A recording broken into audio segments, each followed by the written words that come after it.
Eh bien salut à tous et à toutes les amis, c'est Jordanis3310. Aujourd'hui on se retrouve pour l'analyse du trailer de Pikmin 3. Alors nous allons voir à peu près le trailer, je vais vous le repasser, je ferai quelques coupures. Et j'analyserai à peu près ce qui se passe à l'écran, je vous donnerai mon avis. Je dirai à peu près ce que je sais en plus de ce qui est passé dans le trailer. Pour essayer de décrypter à peu près qu'est-ce que ce Pikmin 3 a à nous offrir. Donc on va lancer ça tout de suite. Donc là évidemment on retrouve la planète des Pikmin dans toute sa splendeur et on remarque immédiatement dès le début du trailer quelque chose qui est assez tape à l'œil. Les graphismes ont été améliorés, ce qui est un très bon point pour la licence. Comme vous pouvez le voir, les feuilles sont vraiment bien foutues, on voit vraiment bien les détails. L'eau a l'air d'avoir été améliorée, si vous regardez bien il y a un bel effet de reflet, la lumière est vraiment bien foutue. Et qu'est-ce que je peux dire d'autre à part que vraiment ce Pikmin s'annonce vraiment déjà pas mal. Dès le début du trailer on voit qu'ils ont amélioré la licence. Donc évidemment on retrouve les trois espèces principales de Pikmin. Alors premièrement évidemment les rouges, ensuite les jaunes et les bleus. Jusque là rien de spécial. Donc là évidemment on remarque quelque chose de nouveau, cette sorte de nénuphar. Alors je ne sais pas ce que c'est, pour moi ça doit être une sorte de transport. Un transport permettant de nous amener d'un point à l'autre sur la map sans avoir besoin de passer par l'eau avec les Pikmin bleus. Donc c'est clair que ça a l'air vraiment pas mal. Je ne sais pas si c'est scripté pour aller d'un point à l'autre dès qu'on monte dessus ou s'il faut le diriger par soi-même. On attendra de savoir quand on aura ce magnifique jeu entre les mains. On remarque aussi tout au fond, vers la gauche, à côté de l'autre nénuphar, à la gauche de l'autre nénuphar, je pense que vous l'aurez déjà vu, hein, inutile que je décris encore un peu plus.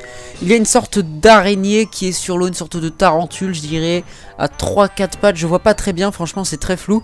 Il faut vraiment bien décrypter, essayer de deviner par nous-mêmes ce que c'est, avoir un peu d'imagination. Il s'agirait peut-être d'une araignée qui est sur l'eau.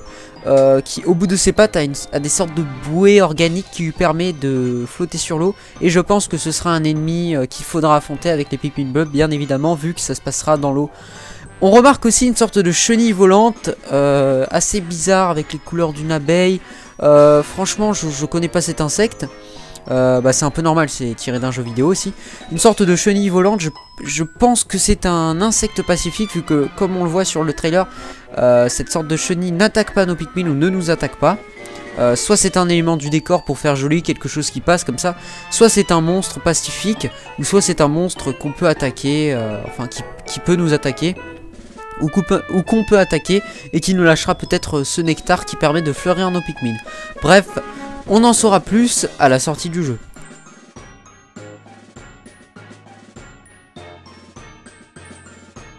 Donc on remarque à l'écran qu'il y a un système de lock, de verrouillage qui a été instauré, qui permettrait de verrouiller les ennemis pour que les Pikmin aillent directement les attaquer sans avoir besoin de les lancer vers la direction de l'ennemi.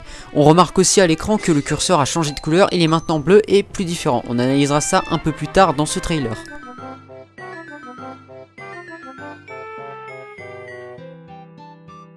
Pourquoi j'ai dit plus tard alors que nous allons l'analyser maintenant? Alors comme vous voyez ce curseur, il vise l'ennemi. Comparé à Pikmin 1 et 2, le curseur serait resté par terre en dessous de l'ennemi et il aurait fallu calculer à peu près vers où il faut lancer les Pikmin pour que ça atteigne le monstre volant. Donc là apparemment ils ont amélioré, maintenant ça touche le monstre, ce qui nous permettra de viser un peu mieux avec nos Pikmin. On remarque aussi cette espèce de monstre bizarre, de poulpe volant, d'espèce de gélatine bizarre. Qu'il faudra affronter. Ça a l'air d'un monstre pacifique, il a l'air de pas trop attaquer nos Pikmin, mais bon, on verra ça à la sortie du jeu. Je vais pas dire ça à chaque fois, donc je vais arrêter de le dire dès maintenant. Là on remarque à l'écran une sorte de poulpe, de poisson, qui lâcherait un poison toxique, de langue je pense, qui intoxiquerait nos Pikmin. Donc il va falloir bien sûr bien faire attention à ce genre de monstre, et je pense qu'il faudra rappeler les Pikmin pour dissiper le poison. On remarque une sorte de nouveau mur, un mur que les Pikmin dévoreraient. Je sais pas s'ils arrachent les décombres et les balancent dans l'air ou tout simplement le dévorent. Là, pour ce point-là, je n'arriverai pas à vous éclairer. Et voilà, on voit apparaître une nouvelle espèce de Pikmin, les Pikmin roches. À quoi ils servent? Nous allons le voir tout de suite.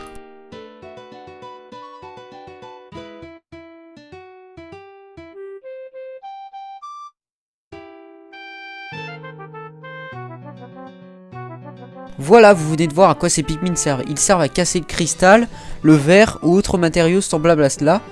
On n'en sait pas plus pour l'instant sur cette race de Pikmin. Donc là évidemment on voit apparaître à l'écran un nouveau mode de jeu, un mode de jeu qui consiste à ramener des fruits, des objets pour faire grimper le score.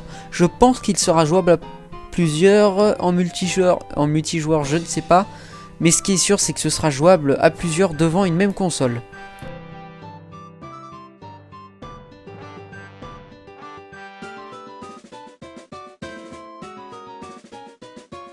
Là on voit apparaître un nouveau style de pont, un pont construisable avec des morceaux de pierre que les Pikmin prennent et assemblent.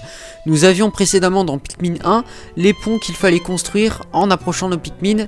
Il y avait des rondins de bois et les Pikmin frappaient les rondins de bois et ils se déroulaient et s'assemblaient tout seuls pour faire un pont en bois. Je savais pas vraiment comment c'était. Mais là à ce qu'on voit il faudra envoyer nos Pikmin sur le tas de pierres là-bas et ils se chargeront du reste, assembleront votre pont. Là on voit apparaître à l'écran une sorte de toboggan, ce sera je pense une sorte de raccourci pour revenir à l'oignon ou au vaisseau. Alors on s'aperçoit aussi que les Pikmin portent une sorte de chose jaune. Qu'est-ce que c'est? Je n'en sais absolument rien, je pense savoir ce que c'est, mais je vous en dirai plus sur le début de mon let's play sur Pikmin 2. Vous verrez à peu près ce que c'est, je pense que vous comprendrez en regardant. Là on voit apparaître à l'écran de nouveaux ennemis. À ce que je vois, ce seraient des insectes cachés sous des feuilles. Ne vous inquiétez pas, vous aurez un aperçu de ces insectes dans mon let's play sur Pikmin 2, car ces monstres ont déjà fait leur apparition dans Pikmin 2. Vous verrez par vous-même.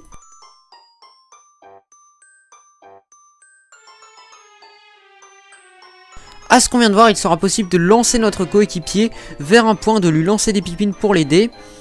Je pense à ce que j'ai vu tout à l'heure, les deux coéquipiers que le personnage a lancés ont déterré tout seuls les pousses de Pikmin. Ce qui pourrait peut-être dire qu'il y aurait un mode multijoueur sur Pikmin 3, mais pour l'instant il n'y a été annoncé aucun mode multijoueur par les développeurs. On ne sait pas encore si le mode multijoueur sera devant la play ou en multijoueur, ou les deux, ou juste un. On n'en sait encore rien. Je vous tiendrai au courant sur mon let's play Pikmin 2 ou dans d'autres vidéos.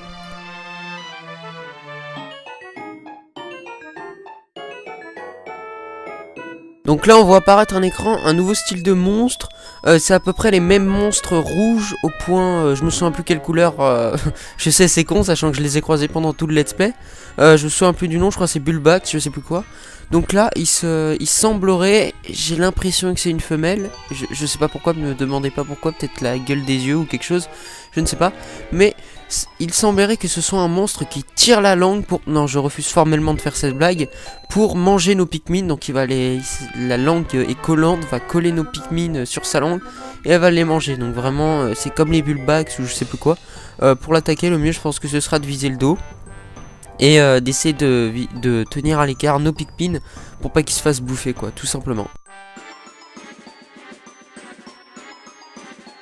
Et voilà, on arrive à la fin de l'analyse de ce trailer de Pikmin 3. Et là, est-ce que vous le voyez à l'écran? Moi je le vois.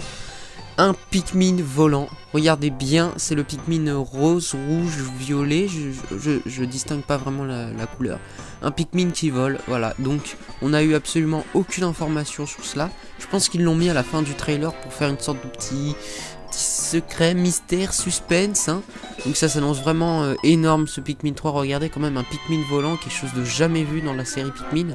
On s'y attendait tous un peu, vu que ça fait un bon moment qu'on n'a pas eu d'informations sur la sortie de Pikmin 3. Il y avait plein de rumeurs bizarres, tout ça. Mais en tout cas, à ce qu'on voit à l'écran, il y aura des Pikmin volants. Hein. On le distingue bien, il a la feuille en haut, il a les petites ailes. C'est sûr, franchement, c'est sûr, il y aura des Pikmin volants. Donc voilà, l'analyse de ce trailer a été longue parce que j'ai dû la faire en 2 fois. Je remercie mes parents qui m'ont emmerdé alors que j'allais la finir. Voilà, j'espère que ça vous aura plu. En tout cas, moi, ça m'a fait plaisir de faire cette analyse de trailer. J'espère que vous pourrez vous procurer ce magnifique jeu, surtout la Wii U qui coûte quand même dans les 300 €, je crois. 350 pour 32 Go de mémoire, 300 pour 8 Go et le pack collector avec ZombiU 400 €. Donc j'espère que vous pourrez vous la procurer parce que ça a l'air de vraiment s'annoncer superbe. Regardez quand même la qualité des graphismes, c'est encore mieux que la PS3. Donc écoutez, on se retrouve pour une prochaine vidéo. Salut à tous et à toutes et moi je vous dis à la prochaine.